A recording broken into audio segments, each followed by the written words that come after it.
Welcome back to the Press Box NIU edition. I'm Daily Chronicle sports editor John Stife. I'm here with beat reporter John Solly and sports reporter Nick Gertz. NIU had the week off heading into Indiana State. Tell us where they're at. Well, they went back and worked on the basics a lot in the last week. They go back and work on the mistakes that they saw against Minnesota and against Western Michigan, a lot of lack of execution, which is the reason for close losses. And again, they go and try and find a quarterback. Chandler Harnish has a right midfoot sprain that's going to keep him out for Indiana State. So it's either going to be Dan Nicholson or a combination of DeMarcus Grady and Ryan Morris, kind of depending on Nicholson's health.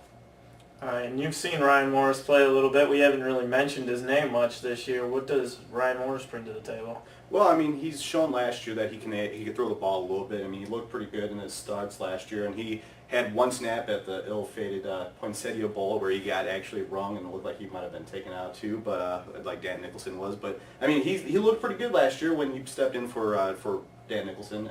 Had a couple good starts. I think he might be good for this program. I mean, he provides some type of experience, so I know that's been a question mark for the team with quarterback this year. So. Now, Indiana State's a team that I believe has lost 41 of its last 42 games.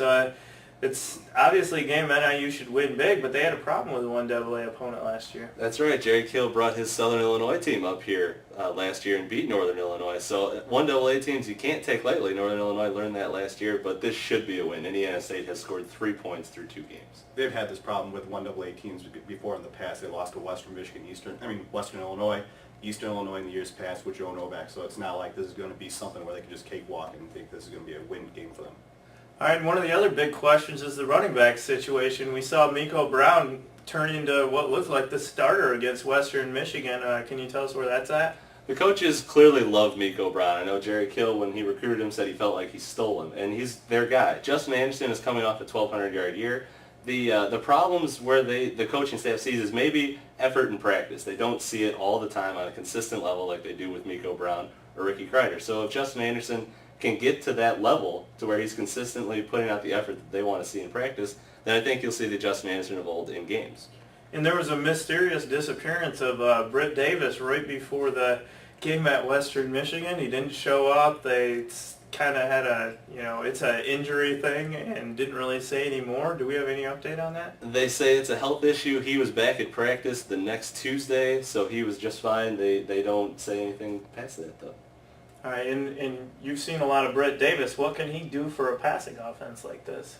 Well, I mean, I don't want to rip on the guy, but the guy has been known to drop big passes in big game situations too. So, but I mean, he is a guy that's been there for 4 years. I mean, he's established. He can catch the ball. I mean, he showed that potential his freshman year.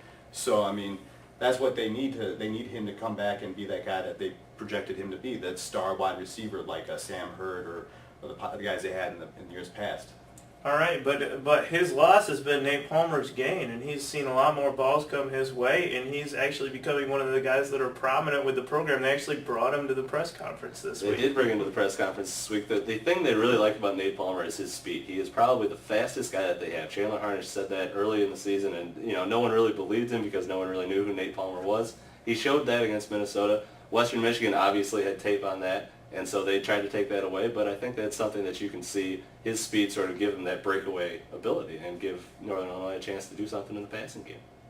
And you predicted NIU to have a 7-win season this year, and they need to start getting a few wins to have that. Are you sticking with that, and what's your score for this week? Well, I mean, the 2 games that I had them winning, they lost, so I don't really see a 7-win season, but I mean, 5 wins I think could happen. Let's see, Indiana State, let's see. I'm going to say NIU 40 and Indiana State 20. All right, your score? I'll go with Northern Illinois 52, Indiana State 7.